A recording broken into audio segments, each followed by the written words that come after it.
skiningizni ancha zamonaviy qiladi. Bundan tashqari yangi yashirin miniaturlar ham bor. Hozirning o'zida olishingiz mumkin. Lekin avval sizga 3 soniyada like bosishni taklif qilaman. Bunga qodirmisiz? Chunki bu mini o'yinda o'yin yaratuvchisini tekshirib ko'ring. Men kirayotgan odam bilan bir xilmi yo'qmi? Va biz ijro etish tugmasini bosganimizda, u ushbu anime xaritasini ochadi. U yerda biz ekranning pastki burchagidagi menu tugmasini bosamiz va keyin bepul gizga otamiz.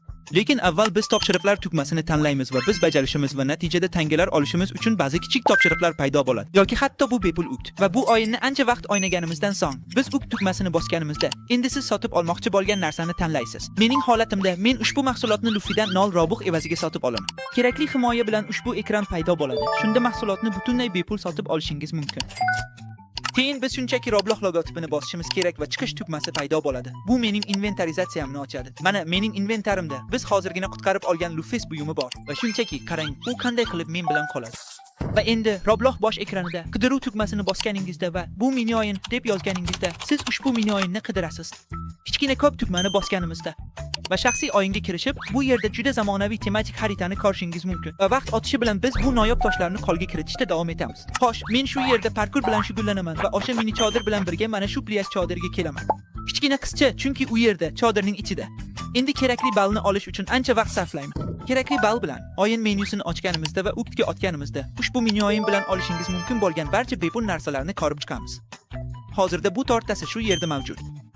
Demak, kerakli bal bilan sizga yoqqan narsani olish uchun shunchaki shu yashil tugmachani bosib, qoshlaringizni uktga almashtirishingiz kerak.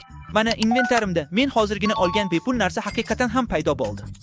Va Robloxda endi chiqqan yangi o'yin aynan shu yerda. Uning nomini va yaratuvchisini tekshirib ko'ring. Men kirayotgan o'yin shu bo'lsa kerak. Va biz play tugmasini bosganimizda, bu xarita biroz qo'rqinchli bo'lsa-da, yuklanayotganini ko'rasiz. Lekin unda uzoqroq vaqt o'ynasak, u yaxshi mukofotlar beradi. Chunki shunchaki ekranning chap burchagiga bossak bo'ldi. Ukt orqali qarang, shu mini o'yinda qancha ko'p bepul narsalarni olishingiz mumkin. Va buning uchun siz ushbu o'yinda aft ballarni toplashingiz kerak. Shunda ularni buyumlarga almashtirishingiz mumkin. Mening holatimda biroz pastga aylantirib, menga bu narsa juda yoqdi. Qarang, bu qanchalik yoqimli. Keyin shunchaki kerakli bal bilan men o'sha kichik yashil tugmani bosaman va darhol men uchun buyumni nol robotga almashtirish uchun ekran paydo bo'ladi. Endi Roblox logotipiga bosib va chiqish tugmasini bosganimizda inventarimizni ochamiz. Va haqiqatan ham bu narsa mening inventarimda paydo bo'ladi. Qarang, u mening skinimda qanchalik yoqimli ko'rinadi. Mana bu mening skinimdagi barcha bepul buyumlar, ularni siz o'sha mini o'yinda olishingiz mumkin. Va mana shu yerda Roblox bosh ekranida do'stlarim qidiruv tugmasiga bosib, shuni yozganimizda shu mini o'yin shu yerda paydo bo'ladi. Endi play tugmasini bosib, o'yin yuklanganda biz shu oqchani kuzatib boramiz. Va shu qutiga yaqinlashganimizda endi ustiga bosamiz. Ko'rib turganingizdek, biz juda ko'p zarbalar bermoqdamiz va bu o'yinda buyumlarni shu tarzda olamiz. Va qo'lga kiritgan ushbu narsalar bilan siz dushmanni tezroq mag'lub eta olasiz. Va endi yaxshi miqdorda tangalar olish orqali men bu boltani sotib olishim mumkin bo'ladi. Bu mening vaqtimni sezilarli darajada optimallashtiradi.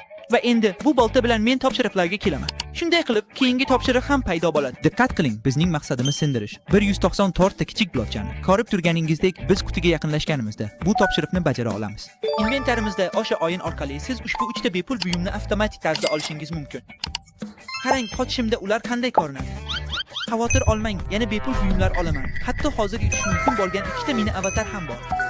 Men bilan qoling, chunki ularni izlashimiz kerak. Demak, o'yinga kelsak, men sizga mana bu narsani, ya'ni o'yinni yuklashni ochib bermoqchiman. Uni kiritish orqali biz ekranning pastki burchagidagi kodlarni ko'rish uchun ushbu kichik tugmani bosamiz va siz mana bu maxfiy kodni shu yerga yozasiz.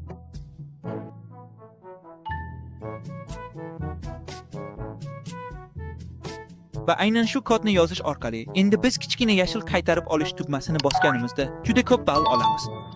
Va bu kichik nuqtalar bilan biroz kutgandan so'ng ekranning yuqori burchagidagi uk tugmasini bosganimizda bir nechta bepul soch turmagi paydo bo'ladi. Siz hozirgina to'plagan ballaringizni almashtirishingiz va natijada ularni 0 robux evaziga olishingiz mumkin. Mening holatimda men bu sochimni hozirgina butunlay bepul olgan ballarim evaziga almashtiraman.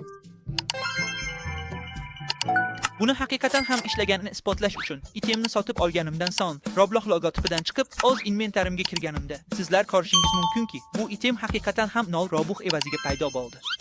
Shu tarzda u skinimda qoladi. Mana shu o'yinda hozirda bepul olishingiz mumkin bo'lgan barcha soch turlarining hammasi mana shu yerda.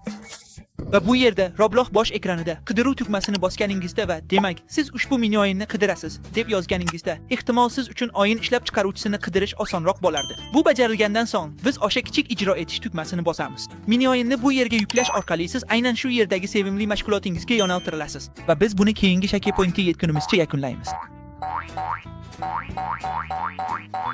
Va nazorat punktlarini to'ldirish orqali biz qo'shimcha ball to'plaganimizni ko'rishingiz mumkin. Biroq bu o'yin maxfiy kodlarni tanlaydi va ushbu kodlarning barchasini faollashtirish uchun biz ekranning yuqori chap burchagidagi kod deb yozilgan kichik ko'k tugmani bosamiz va endi siz buning uchun yozasiz.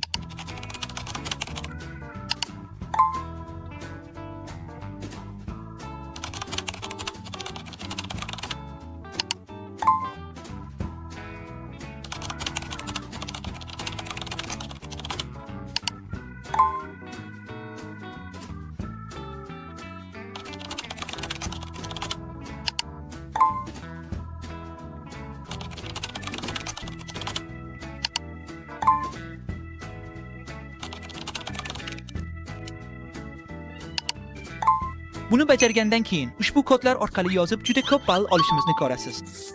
Biroz vaqt samarali bo'lgach, hook tokonini bosamiz. Menga esa bu narsa juda yoqdi. Shundan so'ng uni va saqlashni bosaman. Kerakli kuch bilan u tez ko'rinadi. Va e'tibor bering, react emas, butun 5 aynan mana shunday.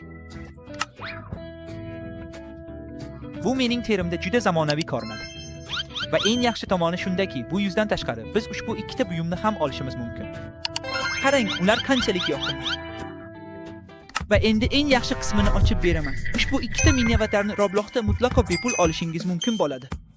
Hozircha men ko'rishim uchun mini avatar so'zi bilan izoh qoldirishingizni iltimos qilaman. Bu sizga yoqadi va shunchaki inventaringizda menga duch kelayotgandir. Va bu ikkita mini avatar menga mutlaqo bepul ko'rinishini ko'rishingiz mumkin. Biroq siz faqat Roblox bozorini ochishingiz, qidiruv belgisini bosishingiz va ularni qidirishingiz kerak. Va sizlar ko'rishingiz mumkinki, bu narsalar darhol sizda paydo bo'lmaydi. Chunki avvalo sizlar ushbu qo'llanmani to'liq bajaringiz kerak. Diqqat bilan bajarsangiz, ular sizda ham paydo bo'ladi. Endi men boshlang'ich qahramonimni tanlayman va keyin bozorni ochaman. Tana bolimini bosaman va shu yerda filtrning uchta chizigida maksimal narxni 0 qilib belgilayman. Robux va dasturchi Roblox. Va endi men uni qo'llamoqchiman. Keling, bu qahramonni shu yerda topgunimizcha biroz pastga aylantiraylik. Ustiga bosing va siz uning yonida buni qilish orqali uni qutqarasiz. Shuningdek, biz bu qahramonni shu yerga qaytaramiz. Chunki keyin biz sozlashni bosamiz. Shu yerdagi kichik tugmaga otamiz va torso tugmasini tanlaymiz. Shunday qilib, agar siz ogil bola bo'lsangiz, siz bu yerda tanangizni jihozlaysiz. Agar siz qiz bo'lsangiz, siz buni jihozlaysiz. Endi qonlar toifasini tanlaylik. Va bu yerda siz biz hozirgina qutqargan qahramon bilan birga keladigan qonni jihozlaysiz.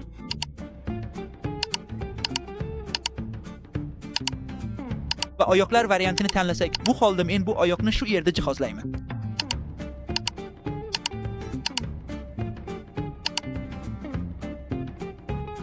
Bajarilgach, ushbu kichik tugmani bosamiz. Birinchi kadrda oq sharni olib, uni iloji boricha pastga torting. Va ikkinchi kadrda biz uni bu yerga tortamiz. Va endi top chapga qanchalik uzoqlashsa, siz qahramoningizning qalinligini sozlashingiz mumkin. Lekin keyin bu sizning xohishingizga bog'liq va ushbu mini o'yin orqali bepul olishingiz mumkin bo'lgan ushbu sochni jihozlash orqali. Biroq ikkinchi avatarga shu soch turmagini tanladim. Saqlashni bosamiz. Bu skinlar bilan mutlaqo bepul ikkita mini avatarga ega bo'lamiz.